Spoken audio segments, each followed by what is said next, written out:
বাস্তবতা। ধনীরা দিনের পর দিন ধনী হয়ে যাচ্ছে, আর গরিবরা দিনের পর দিন আরও গরিব হয়ে যাচ্ছে। বর্তমানে পাচ্ছেন সেই দৃশ্য, ধান কিন্তু সোনার ফসল, ধান পাকতে শুরু করে দিয়েছে। যে ভিখারি ছিল কালকে বা রাতারাতি দেখা যাচ্ছে তারা কোটিপতি হয়ে যাচ্ছে, অথচ চাষ করার ফলে তারা কিন্তু ন্যায্য মূল্যটা পাচ্ছে না। দর্শক বন্ধুরা, আপনাদের জানিয়ে রাখি যে আমাদের সোনার ফসল ধান, সেই ধান কিন্তু পাকতে শুরু হয়ে গেছে এবং অনেক জায়গাতে কিন্তু এই ধান কাটাকাটি শুরু হয়ে গেছে।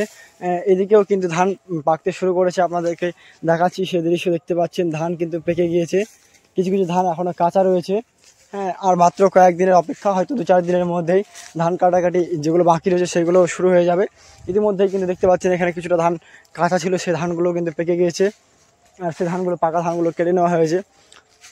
দেখতে পাচ্ছেন কত কষ্ট করে, কত পরিশ্রম করে কৃষকরা আমাদের এই সোনার ফসল ধান উৎপন্ন করে, অথচ কিন্তু দেখবেন যে কৃষকরা কিন্তু সারা জীবন তারা কোনো ভালো কিছু কাজ বা উন্নতি কিছু করতে পারে না, সারা জীবন কিন্তু খেটে খেয়ে নেয়। অথচ অপরদিকে কিছু দালাল সামান্য কিছু না করেই কিন্তু দেখবেন যে দিনের পর দিন পথের আজকে পথে যে ভিখারি ছিল কালকে বা রাতারাতি দেখা যাচ্ছে তারা কোটিপতি হয়ে যাচ্ছে, অথচ কৃষকরা সারা জীবন ধরে কাজ করে আসছে, ধান ভুট্টা চাষ করে আসছে, অথচ তারা ন্যায্য মূল্যটা পাচ্ছে না এই ধান চাষ করে।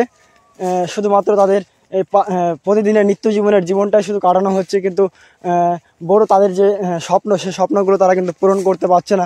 এসি গাড়িতে ঘুরতে পারছে না, তারা বড় বড় বাড়ি ঘর বিল্ডিং তৈরি করতে পারছে না, কারণ যে ধান আছে, ধান চাষ করছে, ভুট্টা চাষ করছে, এসব চাষ করার ফলে তারা কিন্তু ন্যায্য মূল্যটা পাচ্ছে না। অপরদিকে আপনি দেখবেন যে যেগুলো ভুট্টা বিক্রি করা হয় যখন ভুট্টা লাগানোর জন্য, সেই ভুট্টাগুলো কিন্তু এক প্যাকেটের দাম 1000 টাকা, 1500 টাকা, 2000 টাকা নয়।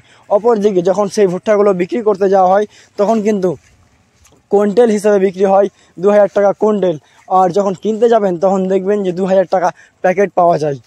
এটাই হচ্ছে কঠিন বাস্তবতা।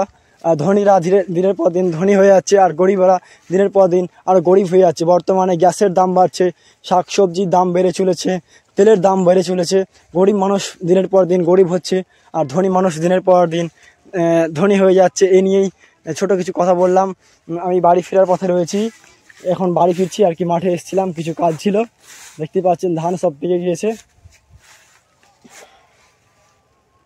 দর্শক, এই ধান গোটা মাঠের কিন্তু ধান পাকতে শুরু করেছে। আপনাদেরকে এই মাঠটা দেখাচ্ছি। এটা মাঠ হচ্ছে কেবল এই পাশে রয়েছে সিঙ্গারদহ শাহাপুর গ্রাম, অপর দিকে রয়েছে, সামনে রয়েছে কান্তিরপা গ্রাম, এই পাশে রয়েছে বুড়িহান, এদিকে ধারিবারাস এবং পিছন দিকে রয়েছে পিএসগাঁও, কেশবপুর। তো সেই মাঠ এটা কান্তিরপা, মূলত এই মাঠটি হচ্ছে কান্তিরপা আর কে বলে বারাস বুড়িহানের মাঠ। আপনারা দেখতে পাচ্ছেন সেই দৃশ্য, ধান কিন্তু সোনার ফসল, ধান পাকতে শুরু করে দিয়েছে গোটা মাঠ। দেখতে পাচ্ছেন আমি ওই জায়গাতে ছিলাম যেখানে ওই বড় ইলেকট্রিক পুলটা রয়েছে, সেখানে গিয়েছিলাম, কিছু কাজ ছিল সেজন্য।